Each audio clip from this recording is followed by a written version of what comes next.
The room was quiet, not the kind of quiet that happens when people have nothing to say. It was the kind of quiet that comes when everyone in the room knows that what is about to happen will change everything. The United Terran Council chambers in Geneva were full. Every seat was taken. Diplomats, general, scientists, and advisors sat in long curved rows, their eyes fixed on the woman standing at the center podium. Secretary General Annika Vasquez did not look nervous. She had short gray hair, dark brown skin, and the kind of eyes that had seen too much to be surprised by anything.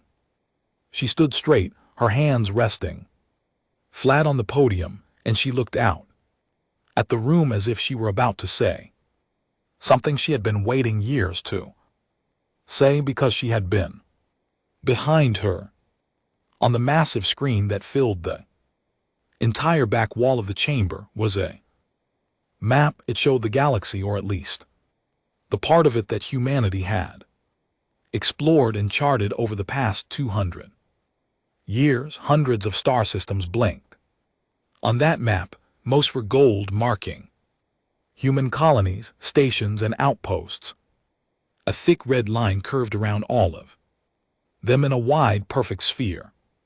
The line surrounded 47 star systems and stretched 300 light years in every direction from Sol, from Earth itself. Inside that red line was everything humanity had built, everything humanity called home. Vasquez leaned forward and spoke into the microphone. Her voice was calm, low, carried no anger and no excitement. It simply carried the weight of a decision that had already been made, already been planned, and could not be taken back by the authority of the United Terran Council, she said. And on behalf of all peoples of Earth and her colonies, I hereby issue the Galactic Declaration of Terran Sovereignty. She paused. The room stayed silent. All space within the boundary marked on this broadcast, all space within 300 light years of Sol, is hereby declared Terran sovereign space. Entry by any non-Terran vessel without explicit and prior authorization from the Terran Council is forbidden. Any vessel that crosses this boundary without authorization will be considered a hostile force. The response will be immediate. It will be total. There will be no second warning. That was all she said. She stepped back from the podium. For a moment, nobody in the chamber moved. Then the room erupted, not in cheers, not in protest, but in the low, rising sound of hundreds of people all speaking at once. Some of the advisors looked relieved. Some looked afraid. Some looked at each other like they were not quite sure they had heard correctly. Outside the chamber, across every human colony, station, and ship in known space, the declaration was being broadcast on mining stations orbiting cold moons, on deep space freighters hauling cargo between systems, on military bases hidden in asteroid belts and orbital platforms watching distant stars. Everyone heard it, and so did everyone else. The broadcast did not stop at the edge of human space. It was sent outward on every frequency and in every language. Humanity had collected over 2 centuries of contact with alien civilizations. It was sent to the sovereign hegemony, who ruled over 800 systems with an iron hand. It was sent to the VRES collective, a hive mind species who had been expanding quietly into the outer reaches for decades. It was sent to the Chorus of Kel, to the Sun Republic, to the Dorath Assembly, and to every other spacefaring civilization that had a receiving antenna pointed at the right part of the sky. Humanity had spoken. The whole galaxy had heard. The Reactions came quickly, on a VRES. Collective communications hub deep in the outer rim. Dozens of minds processed the message, simultaneously clicking and pulsing through their shared network. Their conclusion was simple: the humans were posturing. Humans often made large statements. It was a biological habit of there's noise before action, bluster before retreat. The collective filed the declaration under low threat monitor. Passively, the chorus of Cathar, civilization of tall, graceful beings who had been traveling the stars for 8,000 years, received the message and found it amusing. They sent a brief internal diplomatic note to their own council chambers. The humans had drawn a line. Space, which was technically impossible, since space had no floor and had threatened everyone who crossed it. It was, they agreed, very human. They did not take it seriously, but they noted it out of politeness. The Sun Republic, a coalition of 4 species, who shared 3 star systems near the outer edge of the declared boundary, was the most cautious. A senior Sun analyst named Priva Afen spent 3 full days reviewing every piece of information available about human military capability. Her report to the Republic Council was long and carefully worded, but its conclusion was short. We do not have enough information about what humans have built inside their space. I recommend we respect the boundary until we know more.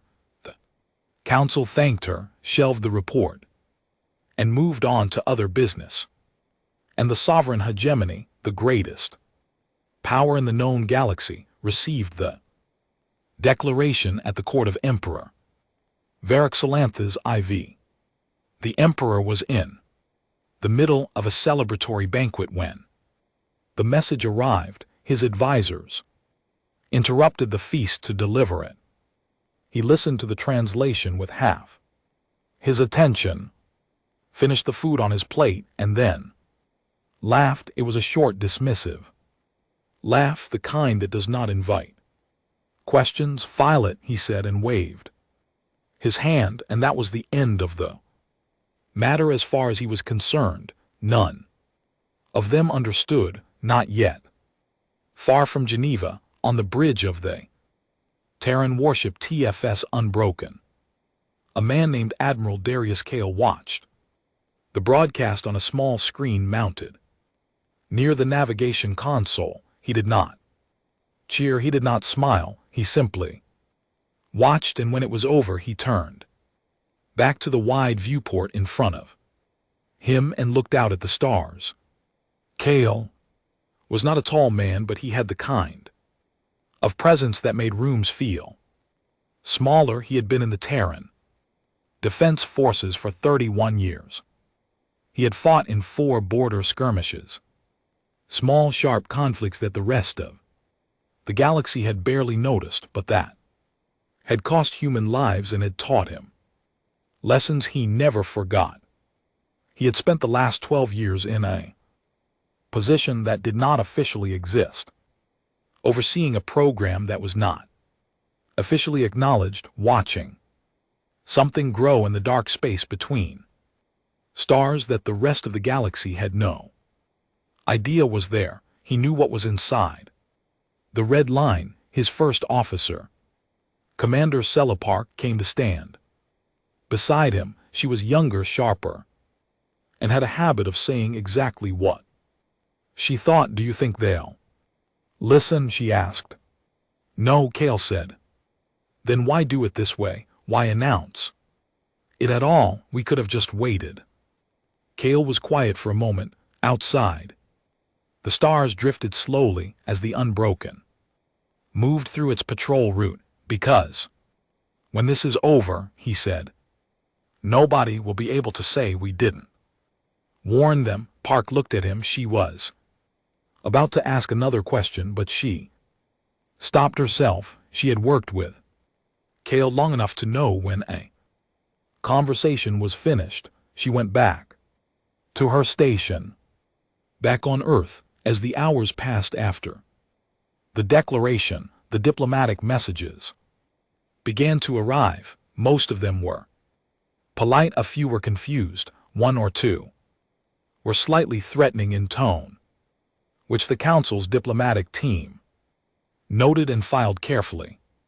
The Sun Republic sent a formal acknowledgement, which was the most professional response received. Most of the others said in various diplomatic ways that they did not consider themselves bound by a declaration made unilaterally by a single species, which was fine. Vasquez had expected this. She sat in her office. Late that night, the lights of Geneva spread out below her window, the night sky faintly lit by the distant glow of orbital stations passing overhead. She had a cup of tea she had not touched. She was reading through the incoming messages one by one. Quietly, her assistant, a young man named Tio, knocked and entered. Secretary General, the hegemony. Response just came in. She held out her hand. He passed her the data pad. She read it. It was brief. It acknowledged receipt of the declaration. It did not accept it. It did not reject it formally. It simply noted that the hegemony did not recognize the right of any civilization to claim sovereign authority over open space, and that hegemony vessels would continue to operate as they saw fit. Vasquez set the pad down on her desk. Thank you, Tio, she said. That will be all. He left. She sat alone. She was not angry. She was not afraid. She had spent years building toward this moment, not just the declaration, but everything that had made the declaration possible. She knew what was waiting in the dark between the stars inside that red line.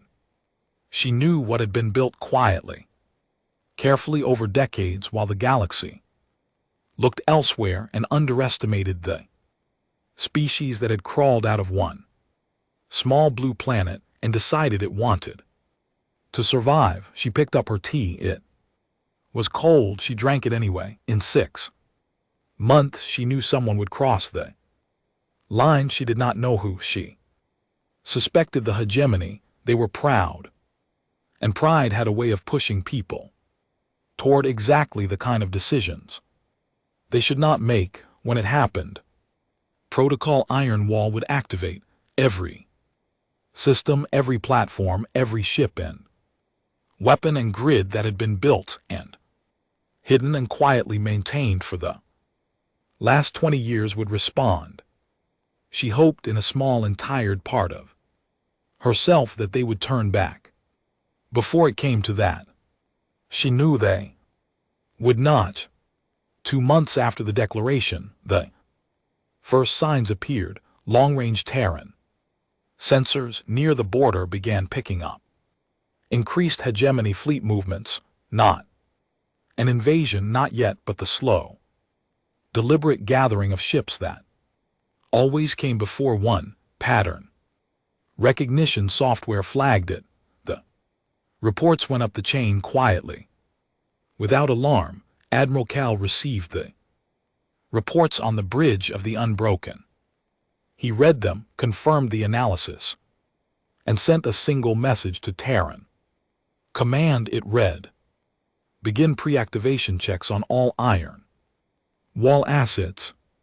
Authorization Cal 7, they are coming. The response came back within minutes. Confirmed, pre-activation initiated. Asset standing by. Cal looked out at the stars again.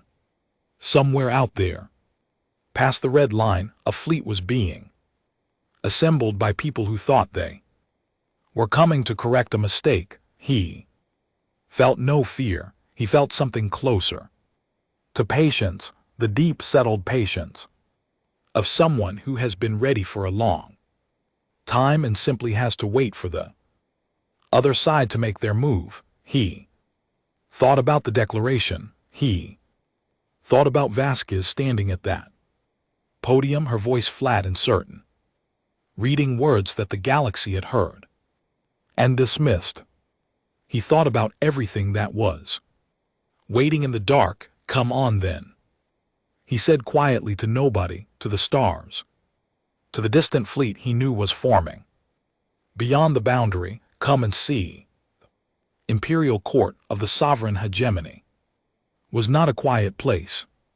It was enormous, loud and full of the kind of noise that came from power, the hum of advisors speaking over each other, the shuffling of officials in heavy ceremonial robes, the distant sound of honor guards marching on marble floors. Everything about it was designed to make people feel small, and it worked. Most people who entered the court for the first time walked in with confidence and left feeling somehow shorter than when they arrived. Emperor Verac, silent as foreset at the center of all of it, on a raised seat made of dark stone that had been carved 800 years ago from the core of a conquered world. He was not an old man, but he looked like one. Years of holding absolute power over 800 star systems had a way of settling into a person's face. He had sharp eyes, pale skin, and a habit of tapping one finger slowly on the arm of his chair when he was thinking. He was tapping now. Across from him, standing at the foot of the raised platform, was Grand Admiral Thessalur.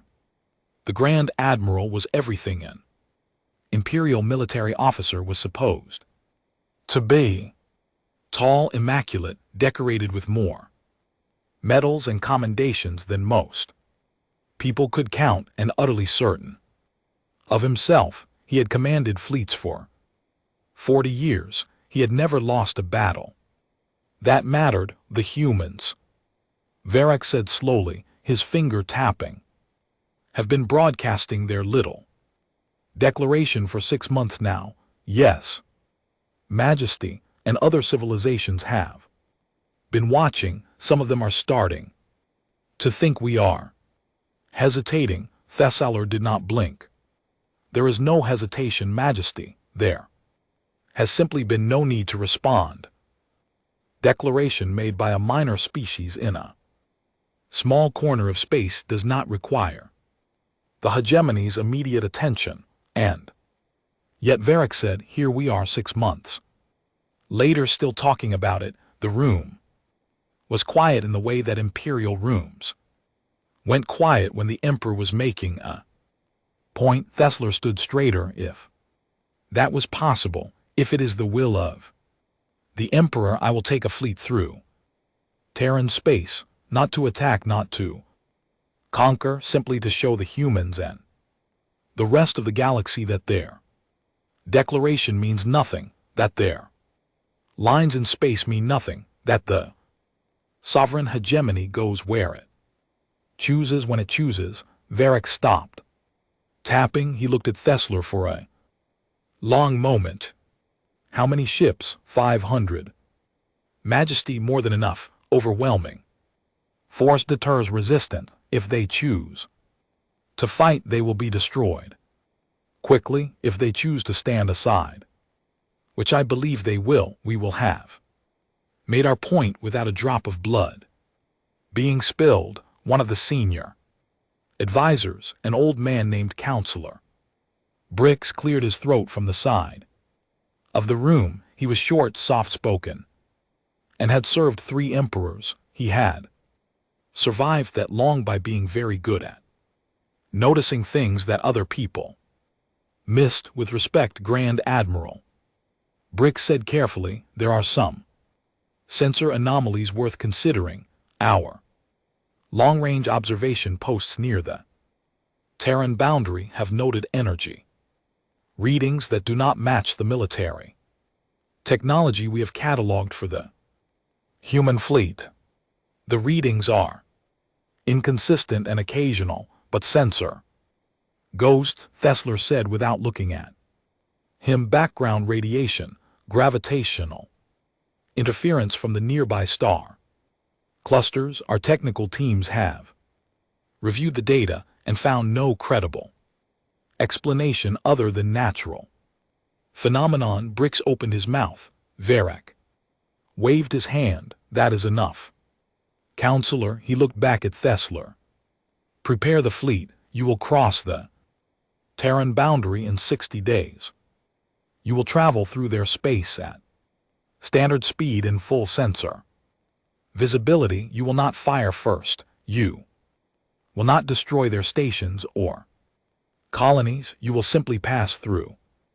And then you will send me a recording of it. Thesler put his fist to his chest. As the Emperor commands, Brix said. Nothing more. He stood very still and looked at the floor, and he thought about the energy readings, and he worried in the private way that old advisors worry when they know they have just been ignored about something important.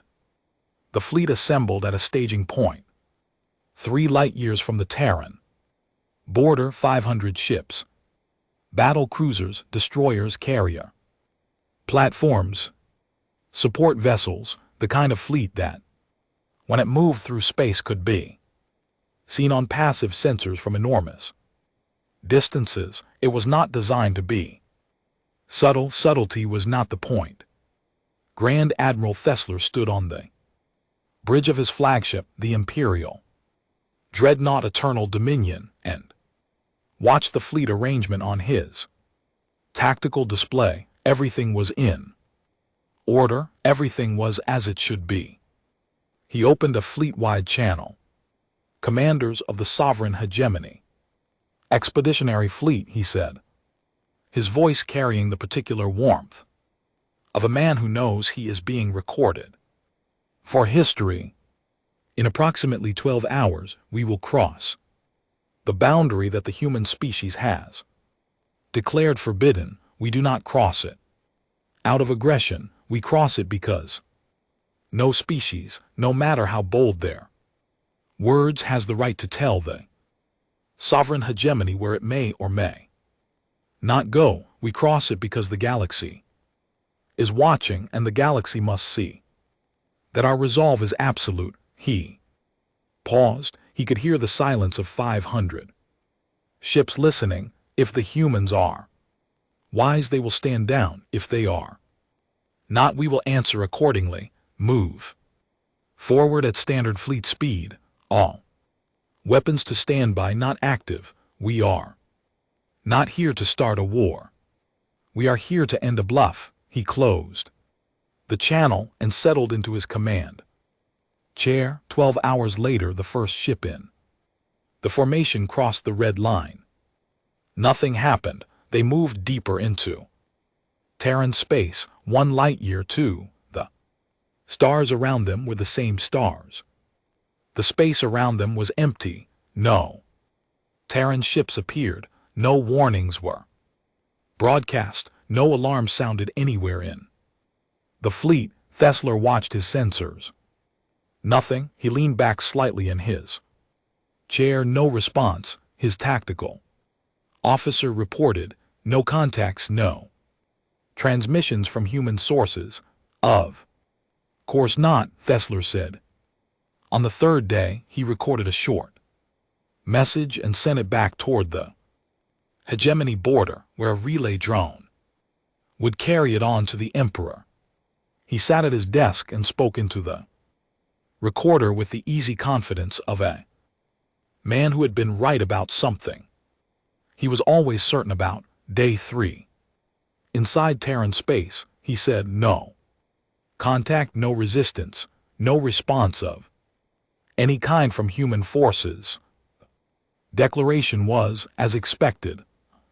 Performance, we will continue our course. He stopped the recording and went back to the bridge.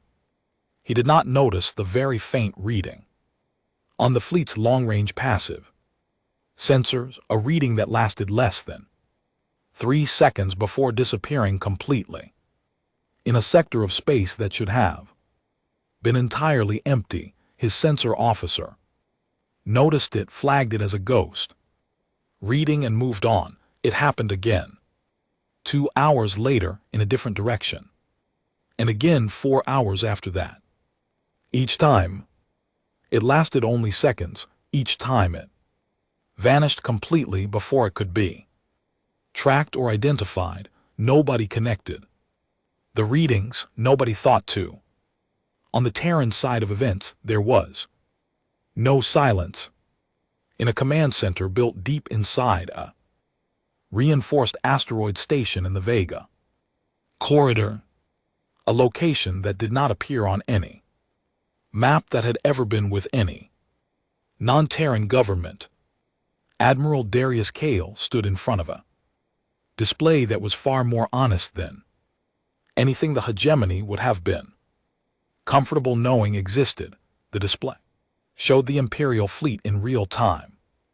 Every ship, every formation, every speed and heading. It was not difficult to track them. A fleet that size moving at standard speed through open space, making no attempt to hide, was practically announcing itself around Kale. Dozens of technicians and officers worked quietly at their stations. There was very little conversation. Everyone in the room knew exactly what the incoming fleet meant and exactly what the next phase of their job was going to require. Commander Park appeared at Kale's shoulder. Pre-activation checks on all iron wall. Assets are complete, she said. Everything is responding. Everything is ready. Everything, he asked. Everything, she confirmed. Grid platforms in all 6 approach corridors are online and holding passive. The deep fleet is in position. Aegis is running at full capacity and waiting for authorization to shift from monitoring to response mode. Kale looked at the display. He watched the 500 bright points of light moving slowly through the map of Terran space, moving through space that looked empty to them, moving through space that was in fact anything but 20 years. That was how long it had taken.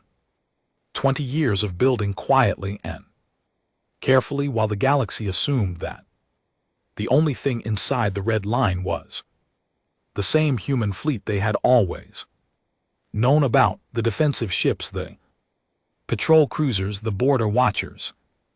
Fleet that by hegemony standards was not even worth worrying about. They had no idea the Terran defense grid was not a fleet in the traditional sense. It was not a collection of ships that gathered in one place and fought as a group. It was something else entirely.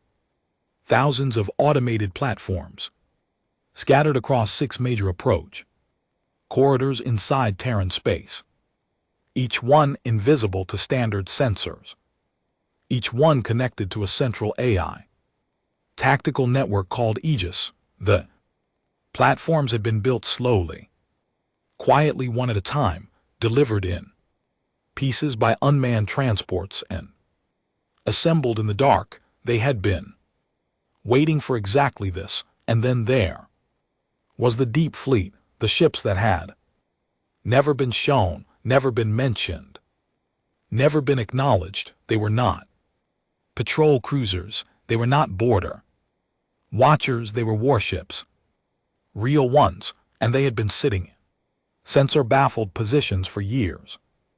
Their crews rotating on long, quiet shifts, running drills in the dark, waiting for the day that Kale was now looking at on his display.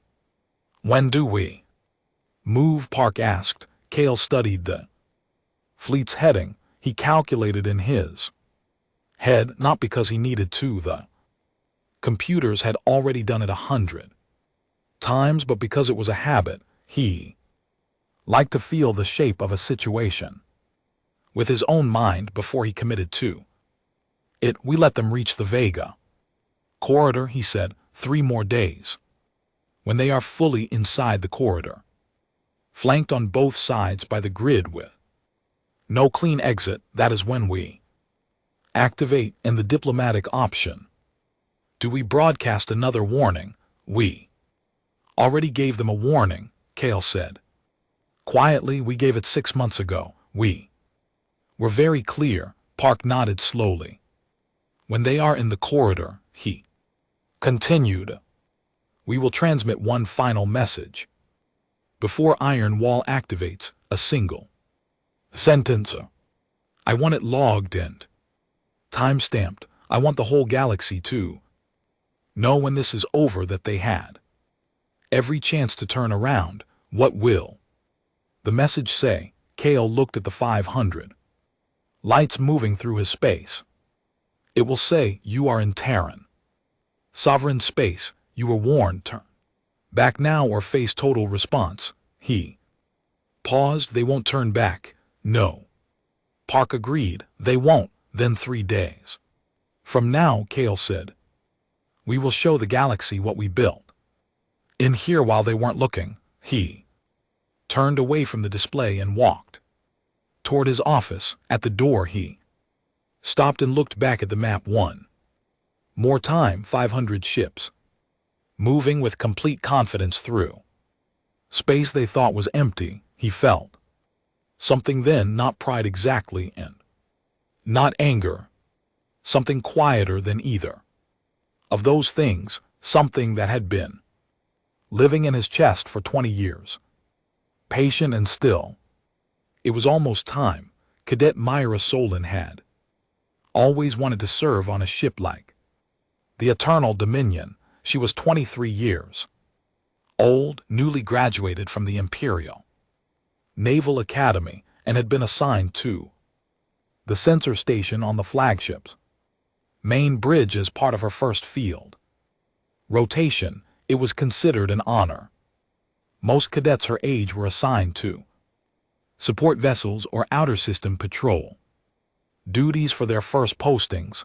Getting a bridge assignment on the Grand Admiral's own ship meant someone in the Academy thought she was good. She was good. Her scores in long-range sensor analysis had been the highest in her class for 3 consecutive years.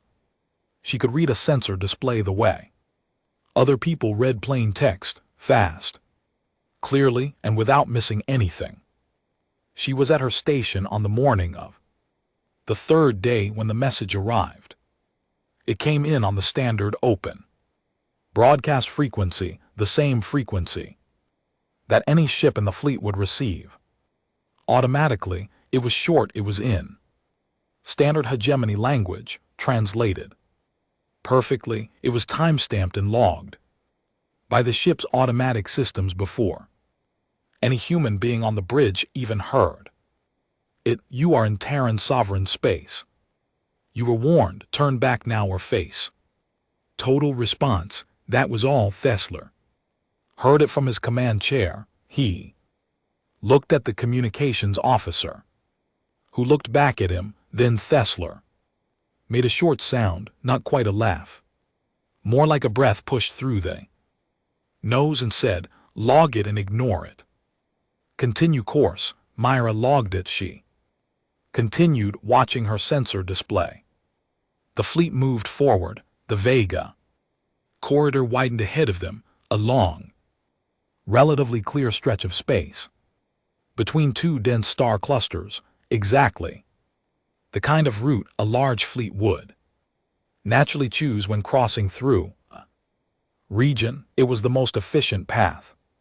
The navigation computers had selected it automatically. She had been watching the sensor display for 14 hours straight, with only a short rest break. Her eyes were tired, but her attention was not.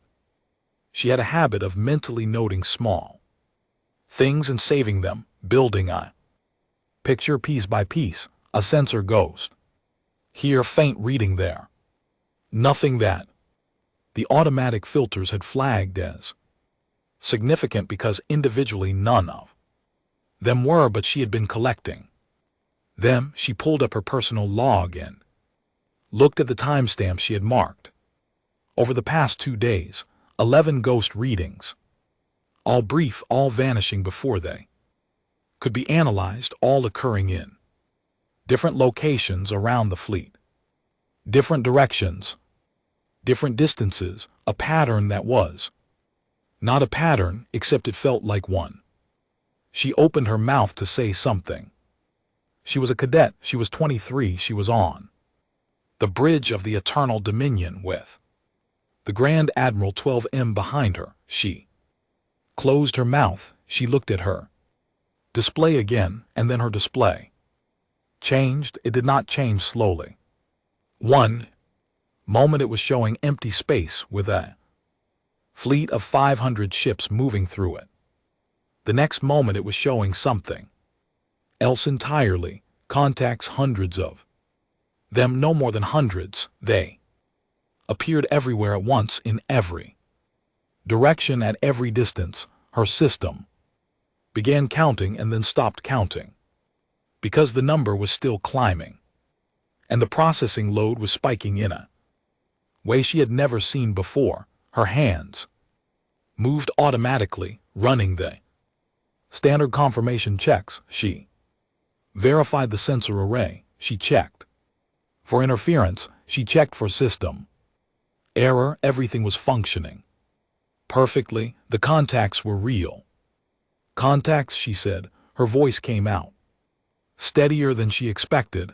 Multiple contacts, all directions. I am counting. She stopped. The number had just jumped again. I am reading over 2,000 individual contacts. They appear to be, they are weapons platforms. Automated, they are not moving. They are stationary, and they are active. Weapons are active. The bridge went very quiet. Thrawn was on his feet. He crossed the bridge in 4 steps and stood beside her, staring at her display. His face gave nothing away, but his eyes moved fast over the information in front of him. Where did they come from? He asked. I don't know, sir. They were not there, and then they were. How is that possible? She did not have an answer. She was still processing what she was seeing. The platforms had appeared as if the space around the fleet had simply decided to reveal them. There had been no launch, no movement, no approach. They had been there all along, she realized, hidden, waiting. Some technology she did not recognize had been concealing them from the fleet sensors, and then that technology had been switched off deliberately all at once, and now 2,000 weapons platforms were sitting in perfect position around 500 Imperial ships. She remembered her ghost readings, the pattern that was not a pattern. It had been a pattern. They had been scanning the fleet for 2 days, not hiding from it, mapping it, learning exactly where every ship was. The realization landed in her chest like something cold and heavy. Grand Admiral, said the tactical officer from across the bridge, and his voice was very different now. I am receiving a transmission. It is directional, aimed specifically at this ship. Put it on, Thessler said. Voice that came through the speakers was calm. It was human. It spoke in perfect Imperial standard, which meant someone had taken the time to learn the language. Well, Grand Admiral Thessler, my name is Admiral Darius Kale of the Terran Defense Forces. You are currently surrounded by a portion of the Terran defense grid, which has been active and in position since before your fleet crossed our boundary. Your ships are within optimal weapons range of every platform you can see on your sensors. You cannot count them all, because the number exceeds what your sensor systems were designed to track. Simultaneously, a pause, brief. Controlled. You were warned 6 months ago. You were warned again 3 hours ago. You did not turn back. That was your choice, and I respect that you made it. Clearly, I am giving you one final opportunity. Order your fleet to stop, power down weapons, and prepare to be escorted out of Terran space. You and your crews will not be harmed. Your ships will not be destroyed. You will be released at the boundary. This offer is available for the next 10 minutes. After that, the grid activates and I cannot promise you anything. The transmission ended. Thessler stood in the middle of the bridge and said nothing for several seconds. Around him, officers waited. Myra waited. Everyone waited. Then he straightened. He looked at the tactical officer. Battle stations, all weapons to full active. Signal the fleet. He was not going to retreat. Myra understood that. He could not. Not in front of the whole galaxy, not after leading 500 ships through a forbidden border with the Emperor's name behind him. Retreat now would be the kind of thing that ended careers and possibly lives. She understood it. She still thought it was the wrong choice.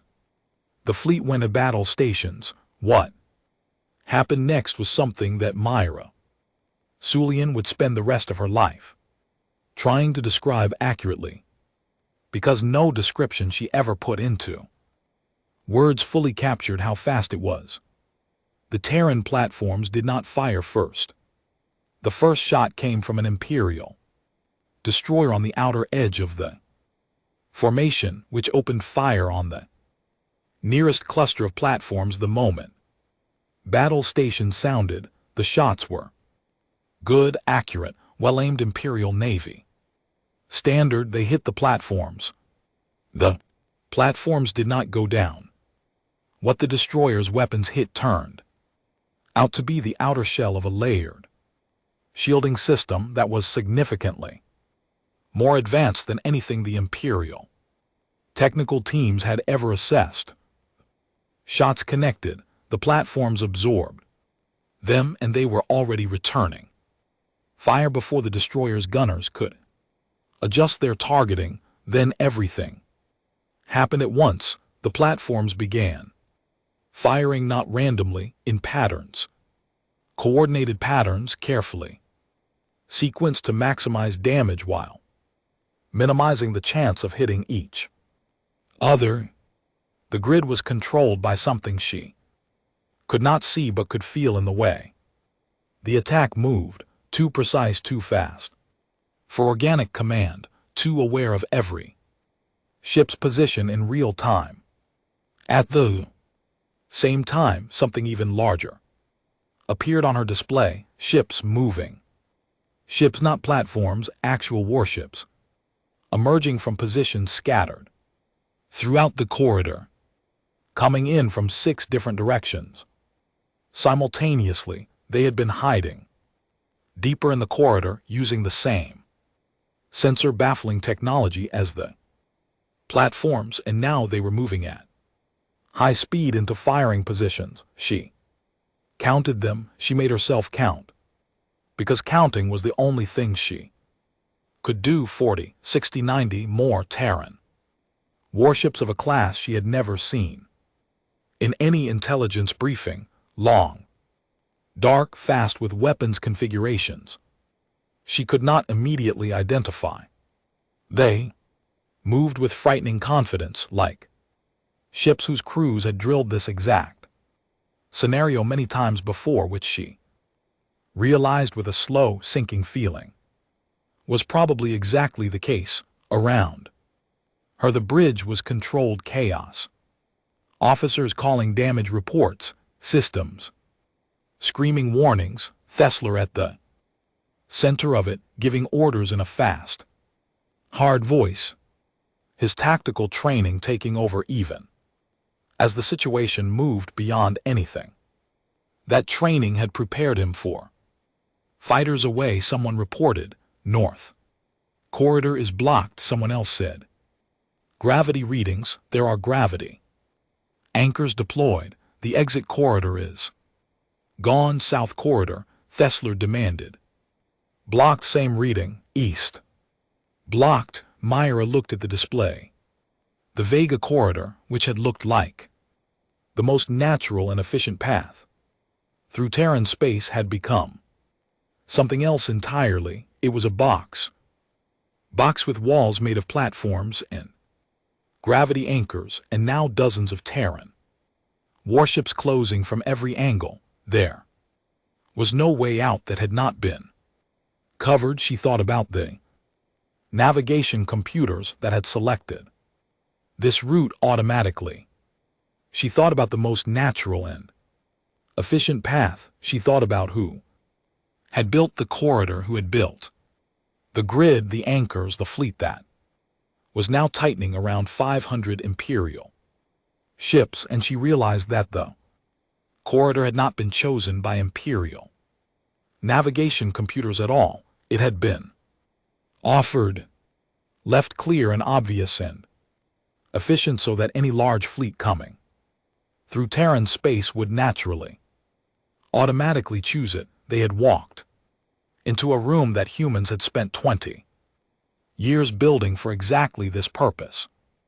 In the first 20 minutes of the fight, 112 Imperial ships were destroyed. The others fell back to tighter formations, shield straining crews, doing everything they had been trained to do. They were good soldiers. They fought hard, but the Terran ships that were closing in on them moved in ways that did not match the tactical models the Grand Admiral had prepared for.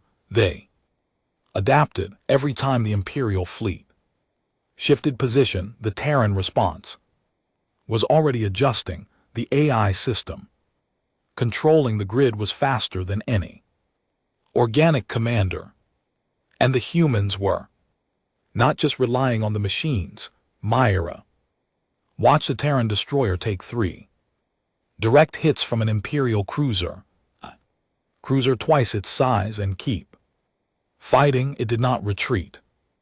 It came around on a sharp angle and hit the cruiser from a direction its shields were not angled to cover. She watched Terran pilots launch fighters into the middle of the densest part of the battle and pull maneuvers that seemed to ignore the normal limits of what a body under acceleration could survive. She had grown up hearing that humans were a young species, primitive species, minor species. She looked at her display. She looked at the number of Imperial ships still fighting, falling now from 400 to 350 as the minutes passed, and she thought that whoever had told the Empire that was very badly wrong. She thought about the 10-minute window, the offer, the calm voice on the speaker. She thought we should have stopped. She was still thinking it when the bridge shuddered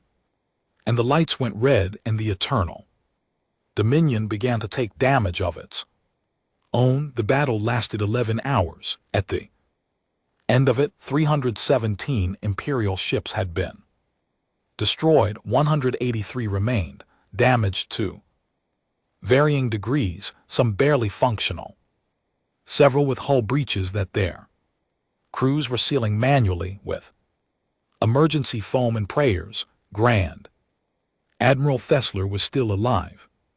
The Eternal Dominion was still intact, though its portside weapon systems were completely gone, and its engine output had been cut by 40% by a Terran strike that had hit with surgical precision, enough to stop it from running, not enough to destroy it. That last part was not an accident. When the fighting stopped, it stopped because Thessler ordered it.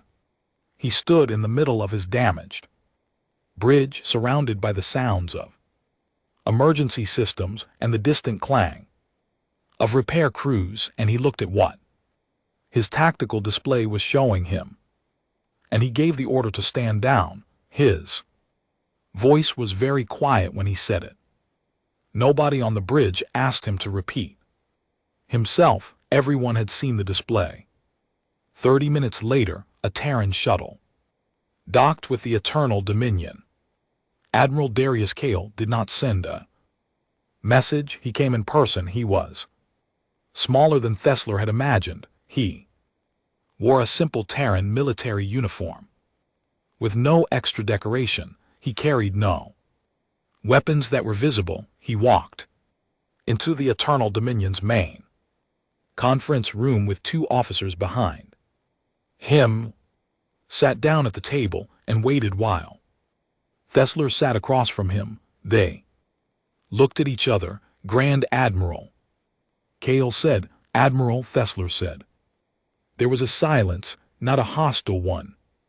Just the silence of two military men who understood each other's position without needing it explained. I'm not going to ask for your surrender, Kale said.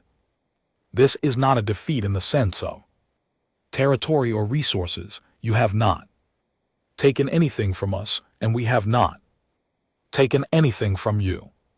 What has happened here is a consequence of a decision. Your fleet crossed a boundary that was clearly marked and clearly explained. The response was exactly what we said it would be, Thessler said. Nothing, the terms are simple, Kale continued. Your remaining fleet will be held in Terran space under guard, but with full medical access and supply support for your crews. You personally will be returned to hegemony space within 48 hours, aboard a Terran vessel, unharmed and unescorted. Once you reach the boundary, you will carry a message to your Emperor. The message is the same as the declaration. Nothing has changed. Nothing will change. Terran sovereign space is still forbidden. The next time a hegemony fleet crosses the boundary without authorization, the response will be larger. Thessler looked at him steadily. And my ships, my crews, they will be returned, all of them. It will take time, weeks, possibly a month, because we want to be sure that every vessel returned to you is safely operational. We are not in the business of sending your people home in ships that will fall apart before they get there. There was something in that statement that hit the seller in a way he did not expect. It was not a mercy that came from weakness. It was a mercy that came from a position so secure that cruelty was simply unnecessary. He had negotiated enough terms in his career to know the difference. There will be questions, the seller said, from the Emperor, from the Council. Yes, Kale agreed. I expect there will be. He stood, buttoned the top button of his jacket, and looked at the seller one final time. For whatever it is worth, Grand Admiral, your crews fought well. Any navy would be proud of them. He paused. But you should know what you saw in the Vega corridor, the platforms, the fleet, the grid. He let the pause sit for exactly long enough to be felt. That was not all of it. He left. His two officers followed him out. The door to the conference room slid shut, but quietly behind them, the seller sat alone at the table for a long time after that.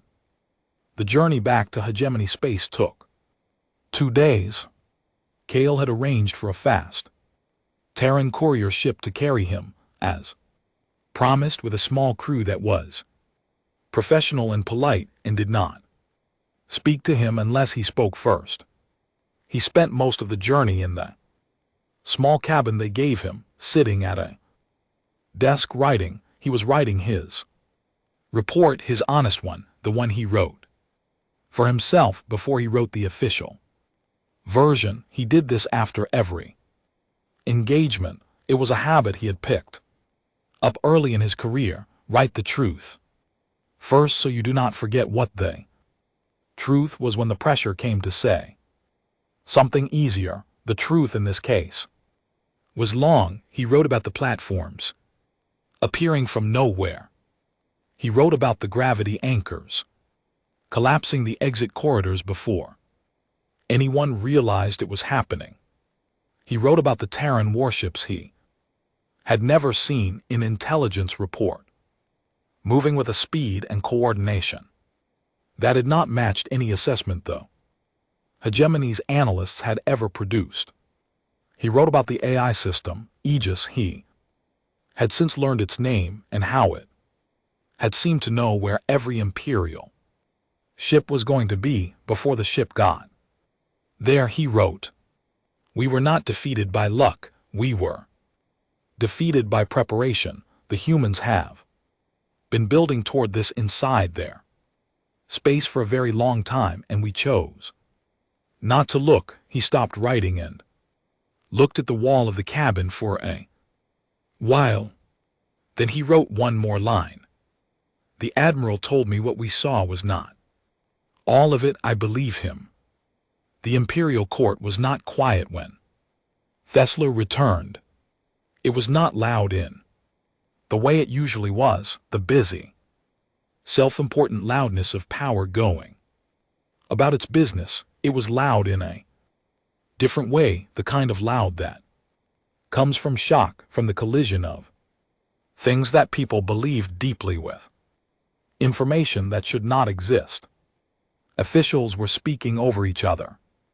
Advisors were pulling up data and arguing about it. Somewhere in an outer hall, two senior military officers were having an argument that was getting louder than it should have been in an Imperial building. Emperor Varak Salantha's force sat in his stone chair and said nothing. He had been sitting there, they said, since the first reports arrived 3 weeks ago. He had listened to the preliminary numbers, 317 ships destroyed, and then he had gone very still in the way that powerful people go still when the world does something the world was not supposed to do. Thesler stood before him and delivered his report, the full one, the honest one, because Varak was many things, but he was not stupid, and Thesler knew that the only way through this was complete truth. He described everything: the platforms, the fleet, the grid, the terms, the message Kale had sent him home with. When he finished, the room was completely silent. Varak looked at him for a long time with those sharp, tired eyes.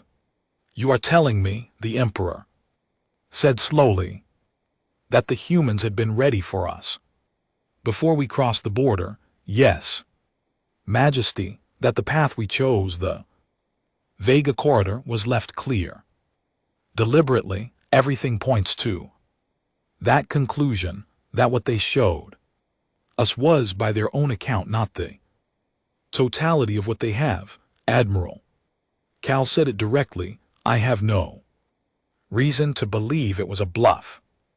Another silence.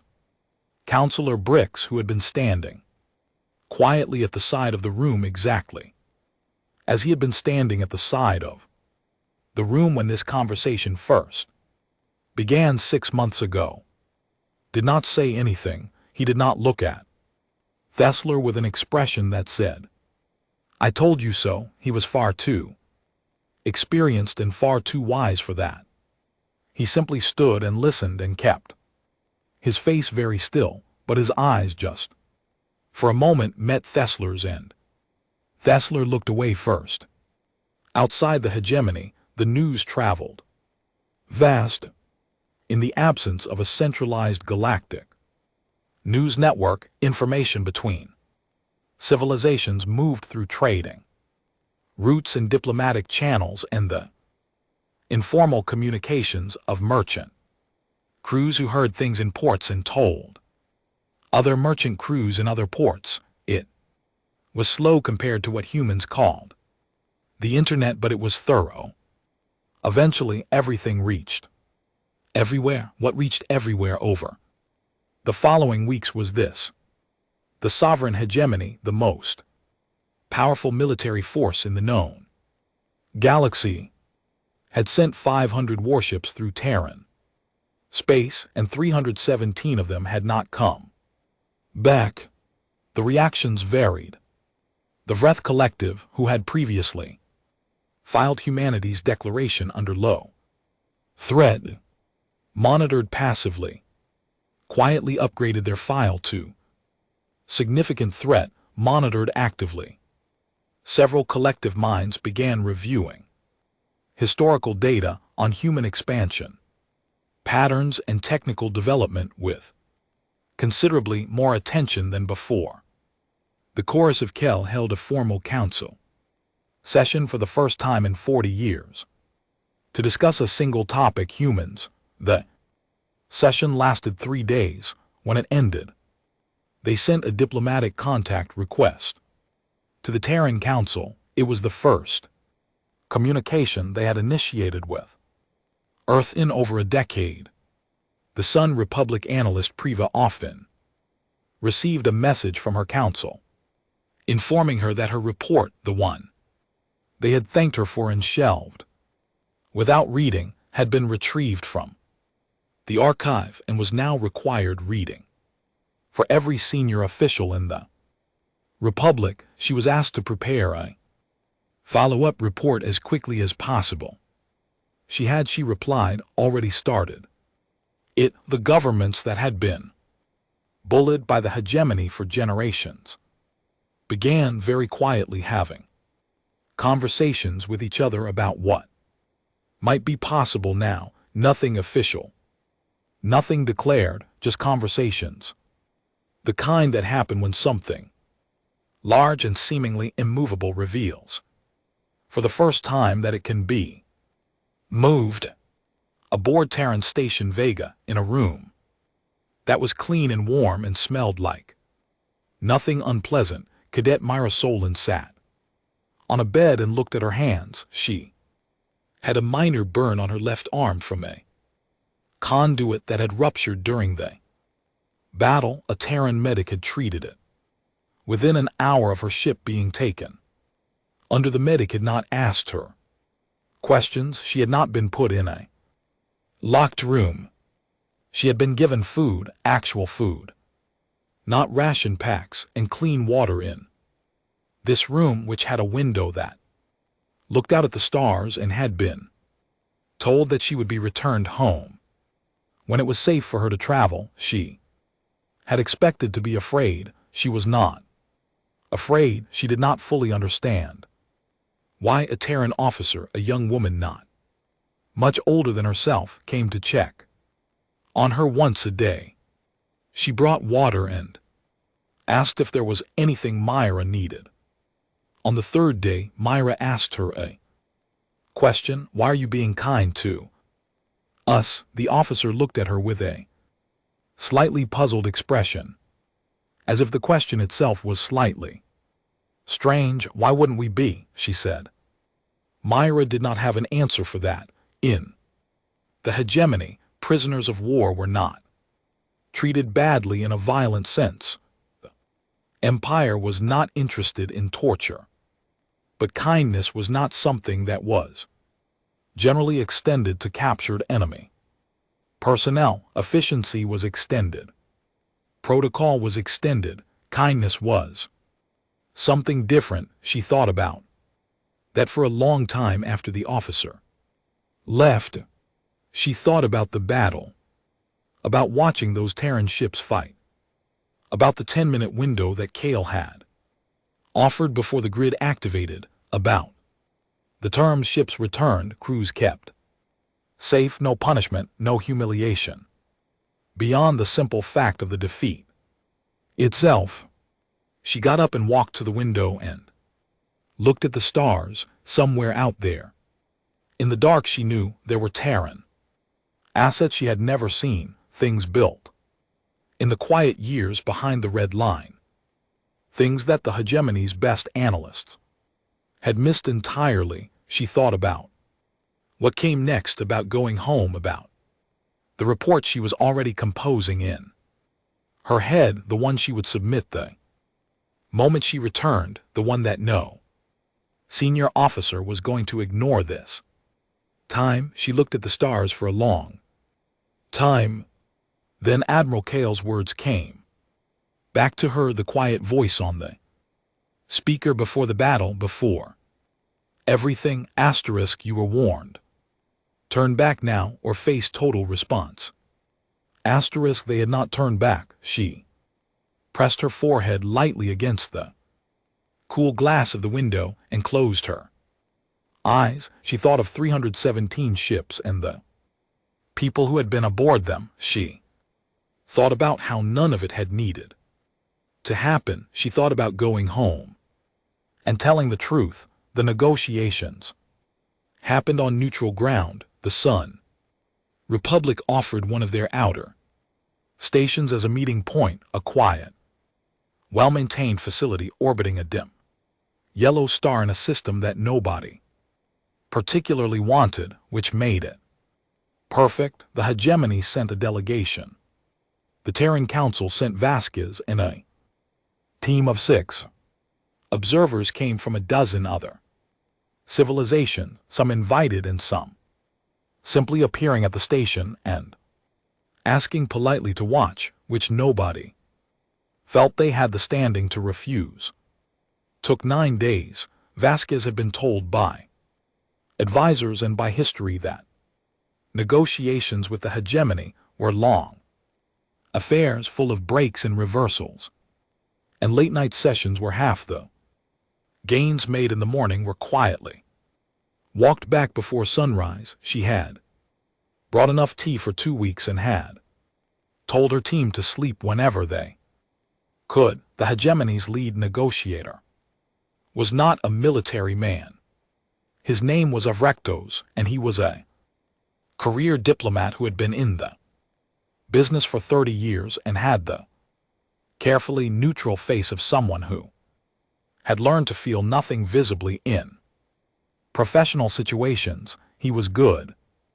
Vasquez had done her research. She respected him. On the first day, Dews made 3 points that were clearly designed to be the opening positions, from which he would retreat slowly and strategically over the following week. The first was that the hegemony did not formally recognize the concept of Terran sovereign space as legally binding under galactic precedent. The second was that the engagement in the Vega corridor had been the result of a mutual misunderstanding that both sides bore some responsibility for. The third was that any agreement reached should be framed as a bilateral navigation accord rather than a recognition of Terran authority. Vasquez listened to all 3 points carefully. She waited until he was finished. Then she said very pleasantly, "No." Das looked at her, not to the points individually, she clarified. "Just in general, no." She folded her hands on the table. "Ambassador Das, I appreciate the skill with which you have constructed your opening position. I have done this long enough to recognize the shape of it. But I want to save us both several days of very tiring work, so let me be direct." She leaned forward slightly. "The hegemony sent 500 ships into space. That we told you clearly was forbidden. We told you 6 months before.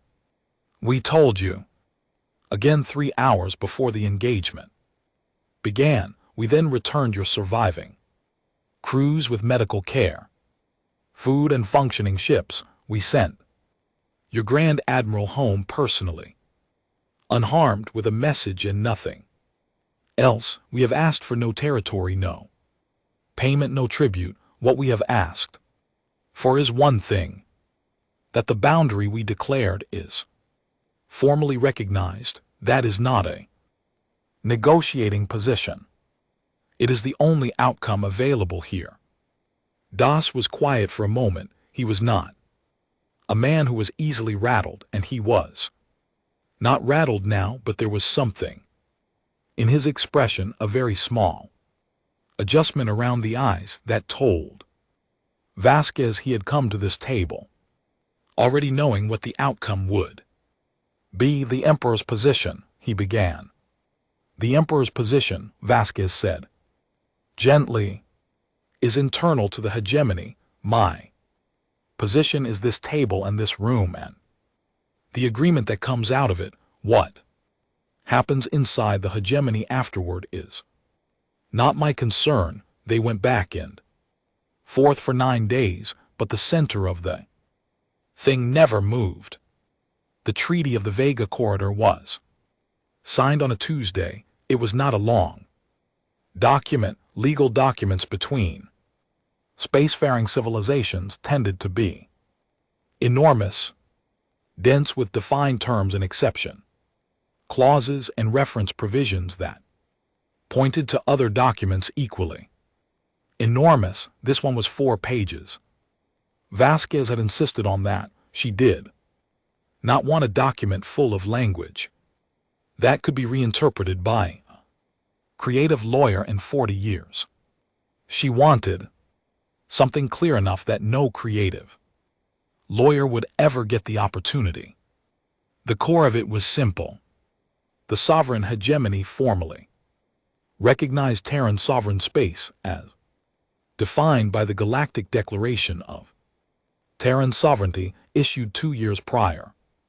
Hegemony vessels would not enter the boundary without explicit and prior Terran Council authorization. A joint monitoring committee would be established at the boundary, Terran led with hegemony observers, to handle any navigation questions that arose from trade routes or accident.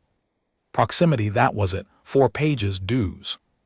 Signed it. Vasquez signed it. The observers recorded it. Copies were transmitted immediately to the Galactic Council chambers and to every diplomatic relay in known space.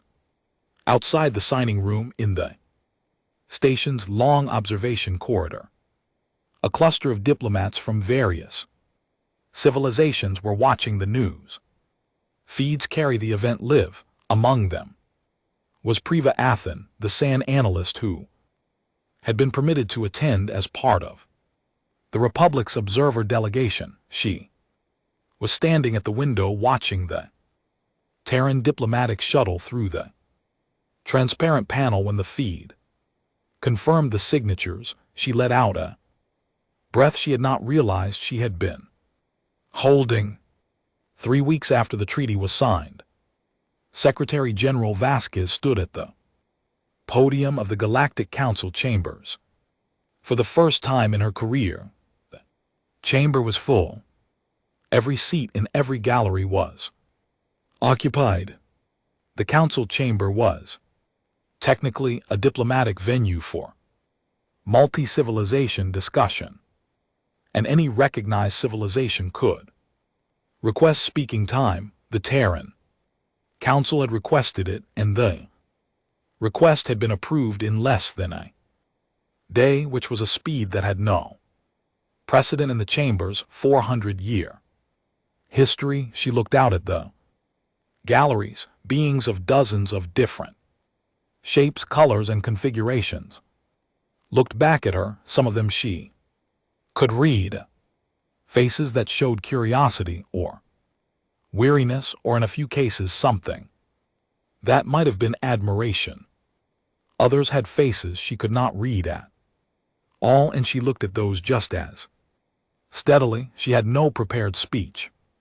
She had notes, but she did not look at them. "My name is Annika Vasquez," she said. "I serve as Secretary General of the United Terran Council. I am here because what happened in the Vega Corridor affected every civilization in this chamber, whether or not your ships were involved, and I think it is important that you hear from us directly about what we are and what we are not." She paused. "We did not build what is inside our space because we wanted to conquer anyone. We built it because we wanted to survive, because we are a young civilization, and we have seen what older and larger civilizations sometimes do to younger and smaller ones. We did not build it to threaten anyone. We built it so that the threat of violence against us would cost More than anyone would want to pay. She looked across the gallery. She made eye contact with the chorus of Kel delegation. Tall, graceful beings who had not taken her seriously 8 months ago and who were now sitting very straight in their seats. We are not aggressive, she said. We are not expansionist beyond the space we have already claimed. We are not interested in wars. We are interested in trade and exchange, and the kind of slow, imperfect, difficult relationships that civilizations build over centuries of talking to each other honestly. She let that settle. But we are also not a civilization that will be ignored, bullied, or dismissed. We tried the quiet approach for 200 years. We were patient, we were polite, we were told by species older and more powerful than ourselves that our opinions did not matter, that our space was not our own, that our warnings meant nothing. She let a brief pause sit. We spent those 200 years making sure that would never be the permanent state of things. She stepped back slightly from the podium. The boundary stands. It will always stand. Anyone who wishes to cross it for peaceful purposes, for trade, for science, for diplomacy, has only to ask. We have never said no to a genuine request. We have only ever said no to those who did not bother to ask. She picked up her notes. She did not read from them. She held them at her side and looked at the chamber one last time. We are open to conversation. We are always open to conversation. That is, in the end, what we would rather be doing than anything else. She left the podium. Chamber did not applaud. It was not a convention in the Galactic Council to applaud after a speech. But there was a sound, a long, low, collective sound from hundreds of beings, breathing out at the same time, that was not quite silence and was not quite noise, and it followed her all the way to the door. 6 diplomatic contact requests reached the Terran Council within the first month after the treaty. 3 more arrived in the second month. 2 of them were from civilizations that had previously had no formal contact with Earth whatsoever. 4 of them were from civilizations that had, at various points, been on the receiving end of hegemony pressure and were now, with careful understatement, expressing interest in building better relationships with humanity. Vasquez, read each one.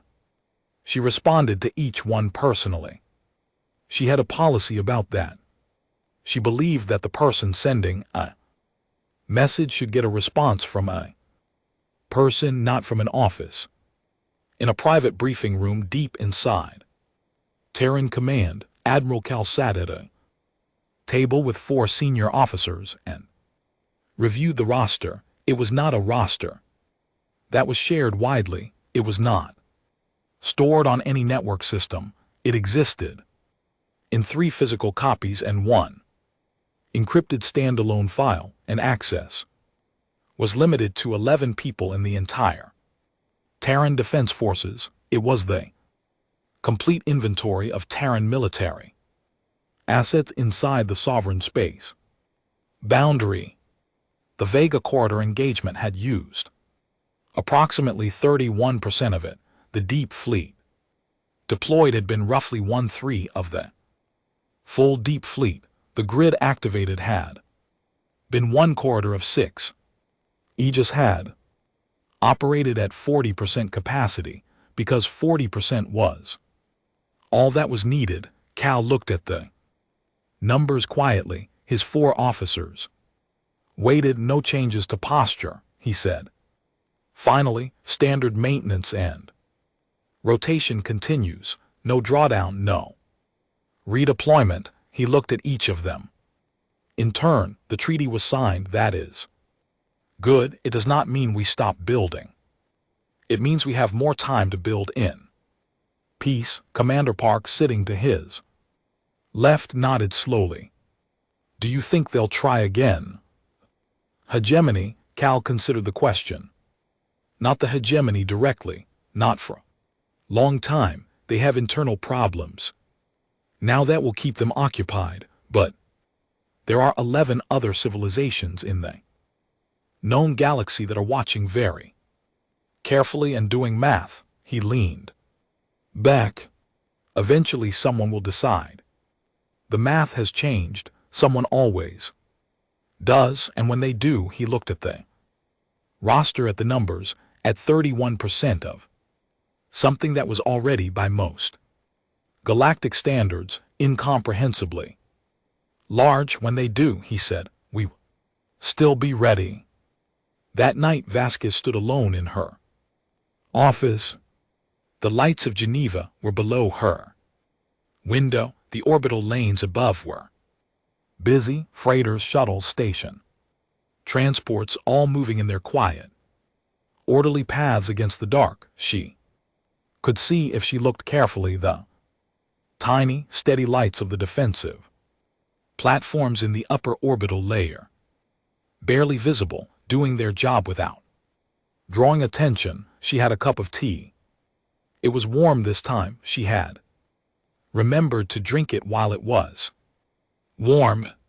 She stood at the window and looked at the sky for a long time, at the stars that were not just stars anymore, but places, colonies, stations, the frontier of something that kept growing outward. In the dark, she thought about the treaty, about the speech, about the messages arriving from civilizations that had once barely acknowledged Earth's existence. She thought about 200 years of patience, about the people who had built the first stations, the first colonies, the first ships, about the generations who had worked quietly inside the red line while the galaxy looked the other way. She thought about Cal somewhere inside Terran space, reviewing a roster that would have made most civilizations in the known galaxy go very quiet.